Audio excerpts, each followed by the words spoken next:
Guys അമ്പു hi പറ. വണ്ടി പോവില്ല, നമുക്ക് നടന്നിട്ടല്ലേ പോകും.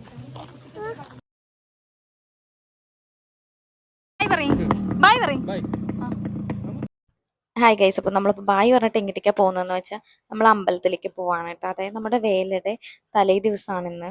അപ്പോൾ നമ്മൾ അമ്പലം എത്തിയിട്ടുണ്ട്. അപ്പോൾ അതിൽ നമ്മൾ എല്ലാ വർഷവും ഒരു ടിന്ന് നല്ലെണ്ണ കൊടുക്കും അമ്പലത്തിലേക്ക് വിളക്ക് കത്തിക്കാൻ വേണ്ടിയിട്ട്. അപ്പോൾ തലേന്ന് നമുക്ക് ഗാനമേളയുണ്ട്. അതിൻ്റെ ഇത് സൺഡേൻ്റെ വീഡിയോ ആണ് കേട്ടോ.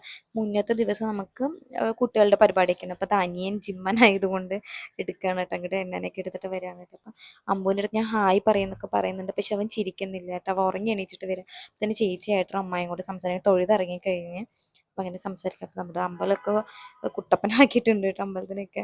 പിന്നെ നമ്മളെല്ലാവരും കൂടെ ചേച്ചി നിൽക്കുന്ന സ്ത്രീയായി ഇറങ്ങി കുറേ കുറേയൊക്കെ തൊടുമ്പോൾ തന്നെ ഒരു പ്രത്യേക ഭംഗിയാണല്ലോ. ഞാനൊരു അമ്പലവാസിയാണ്. പിന്നെ കുറച്ച് നേരം അവരുടെ ഭജനയും കാര്യങ്ങളൊക്കെ ഉണ്ടായിരുന്നു കേട്ടോ. ഞാൻ കുറച്ച് നേരം കണ്ട്. എനിക്ക് പിന്നെ അതിനോട് അത്ര വലിയ താല്പര്യമില്ലാത്തത് കൊണ്ട് എന്തോ ഞാൻ പുറത്തേക്ക് ഇറങ്ങിയിട്ടാ. ഗൈസ് നമ്മൾ നേരത്തെ കാലത്തെ തന്നെ ഇതാ സീറ്റൊക്കെ പിടിച്ച് വെച്ചിട്ടുണ്ട്. ഇത് ഫുള്ളും നമ്മ ഏരിയ, നമ്മ ഏരിയ. ഒരു കുപ്പി വെള്ളവും ഉണ്ട് ഗൈസ്.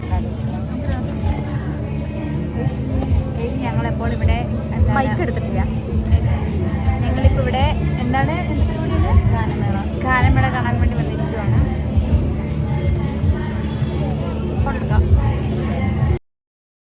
പിന്നെ നമ്മൾ കുറച്ച് പേര് വരാൻ തുടങ്ങിയിട്ടുണ്ട്. 7 മണിക്കാണ് എങ്ങാണ്ട് ഇത് സ്റ്റാർട്ട് ചെയ്യുന്നത്. അപ്പം അമ്മായി പറഞ്ഞാൽ അമ്മായി വീട്ടിൽ പോയില്ല കേട്ടോ. അമ്പലത്തേക്ക് വന്നതിന് ശേഷം നടക്കാൻ വയ്യാന്ന് പറഞ്ഞിട്ട് കുറച്ച് ദൂരമുണ്ട് വീട്ടിലേക്ക്. അപ്പം നമ്മൾ എന്താണ് എല്ലാവരും വരാൻ വേണ്ടി വെയിറ്റ് ചെയ്യും. ഇപ്പോൾ സ്ഥലങ്ങൾ പിടിച്ചുകൊണ്ടിരിക്കുകയാണ്. അപ്പോൾ ഇവരാണ് കേട്ടോ, ഐബിം എന്ന് പറയുന്ന ടീമാണ് നമുക്ക് ഗാനമേള പ്രസൻറ്റ് ചെയ്യുന്നത്.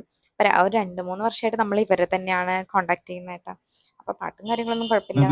തുടക്കം വരെ നിങ്ങളുടെ പരിപൂർണമായിട്ടുള്ള പ്രോത്സാഹനം ഉണ്ടാകുമെന്നുള്ള ശുഭ പ്രതീക്ഷയോട് കൂടിയിട്ട് ടീം ഐബിഎം ക്രിയേഷൻസിന് ഇങ്ങനെ ഒരു വേദി സമ്മാനിച്ച നമ്മുടെ ക്ഷേത്രത്തിലെ ആഘോഷ കമ്മിറ്റി ഭാരവാഹികൾക്ക് ഹൃദയം നിറഞ്ഞ സ്നേഹവും നന്ദിയും കടപ്പാടും അറിയിച്ചുകൊണ്ട് ഞങ്ങൾ ആരംഭിച്ചോട്ടെ. റെഡിയാണ് നിങ്ങളൊക്കെ? ആഹാ, ഇത് തന്നെയാണ് വേണ്ടത്. അപ്പൊ റെഡിയാണ്. പിന്നെ ഇതാ തുടങ്ങി. കുറച്ച് ഒരു 5-10 മിനിറ്റ് ആകുമ്പോഴത്തേനും നമ്മൾ കടല വാങ്ങിയിട്ടുണ്ട് കേട്ടോ. കടല കഴിക്കാൻ തീറ്റയാണല്ലോ നമ്മുടെ മെയിൻ. പിന്നെ പോപ്കോൺ കാര്യങ്ങളൊക്കെ വാങ്ങിയായിരുന്നു. പിന്നെ ഇതാ ചേട്ടൻ നിങ്ങളുടെ നിലത്തൊക്കെ ഇറങ്ങി അങ്ങോട്ട് കലക്കുന്നുണ്ട് കേട്ടോ. കാക്കയിലെ പാട്ടാണ് ഇപ്പോൾ പാടിക്കൊണ്ടിരിക്കുന്നത്. അപ്പോൾ അമ്മായി എന്തായാലും അനങ്ങുന്നില്ല. എനിക്ക് ഈ പാട്ട് ഇഷ്ടമല്ല, എനിക്ക് കലാപണിഞ്ഞ പാട്ടാണ് വേണമെന്നൊക്കെ പറഞ്ഞിട്ട് അളവിടെ ഇരിക്കുന്നുണ്ട്. പക്ഷേ കുറേ പേരുണ്ടായിരുന്നു കേട്ടോ, പിള്ളേരും കാര്യങ്ങളൊക്കെ ഉണ്ടായിരുന്നു. അത്യാവശ്യം നല്ല കൂട്ടുണ്ടെന്ന്. അങ്ങോട്ടേക്ക് നോക്കിയിട്ട് ഗാനമേള നടക്കണമെങ്കിൽ എൻ്റെ അമ്പാടി എനിക്കിതൊന്നും കാണാൻ വേണ്ടി തിരിഞ്ഞ് നിൽക്കുകയാണ് ചെയ്യുന്നത് കേട്ടോ. ഞാൻ അവനെ നന്നായിട്ട് ഇങ്ങനെ ഫോക്കസ് കണ്ട ഇങ്ങോട്ടേക്കാണ് ഗാനമേള, പക്ഷെ അവ അങ്ങോട്ടേക്ക് നോക്കിയിട്ടാണ് നിൽക്കുന്നത്. ഞാൻ പിന്നെ ലീവ്, എനിക്ക് നെക്സ്റ്റ് ഡേ ലീവ് കാണുമ്പോൾ ഞാൻ മെയിലും കാര്യങ്ങളൊക്കെ അവിടെ തന്നെ അയക്കാൻ വേണ്ടി നിന്നായിരുന്നു കേട്ടോ. നിന്നല്ല, ഞാൻ അയക്കായിരുന്നു. പിന്നെ അത് ഏട്ടൻ അമ്മായി പോവാ സമയമായില്ലേ എന്നൊക്കെ പറഞ്ഞിട്ട് പറയുന്നുണ്ട്. അപ്പോൾ ഏട്ടൻ പറഞ്ഞു അമ്മ പോയി ഇരിക്കും, ഇത് കഴിഞ്ഞിട്ട് പോവാം, ഫുള്ളായി കഴിഞ്ഞിട്ട് പോയാൽ മതി എന്ന് പറയുന്നുണ്ട്. പിന്നെ വേൽമുരുകൻ ഇല്ലാത്ത ഒരു ഗാനമേള നമുക്കില്ലല്ലോ. അപ്പോൾ പിന്നെ വേൽമുരുകനായിട്ടാണ്. വേൽമുരുകൻ എന്താ അത് കേൾക്കുമ്പോൾ പിന്നെ ഒരു ഓട്ടക്കാരെ മറ്റേ ആ ഒരു രജനീൻ്റെ പാട്ടും അതും ഇതും എല്ലാ ഗാനമേളയും അടക്കി വാഴുന്ന ഒരു ഇതാണ്. അപ്പോൾ ഇത്രയും ജനങ്ങളുണ്ട് കേട്ടോ. കുറേ പേര് പോയായിരുന്നു. ഞാൻ വരുമ്പോൾ ഇത്ര പേര് ഉണ്ടായിരുന്നില്ല കേട്ടോ ആദ്യം. പിന്നെയാണ് നമ്മൾ ഫസ്റ്റ് തന്നെ വന്ന് സ്ഥലം പിടിച്ചായിരുന്നല്ലോ. പിന്നെ അതെല്ലാവരും തമ്മിൽ ഭേദം തൊമ്മിൽ എന്ന് പറഞ്ഞാൽ എല്ലാവരും ഒന്നിനൊന്നിനും മെച്ചം തന്നെയായിരുന്നു. അത് കഴിഞ്ഞ് നമ്മളിപ്പോൾ ഇവിടെ എത്തിയിട്ടുണ്ട് കേട്ടോ. വീട്ടിലെത്തിയിട്ടുണ്ട്. എല്ലാവരും ഫുഡ് കഴിച്ച് അമ്മായി വരെയൊക്കെ പോയിട്ടുണ്ട് ഏട്ടനും. അപ്പോൾ ഇവിടെ കുറച്ച് പേര് ഇരിക്കുന്ന ഉള്ളിലൊക്കെ തൊലി കളഞ്ഞ് നാളത്തേക്കുള്ളത്.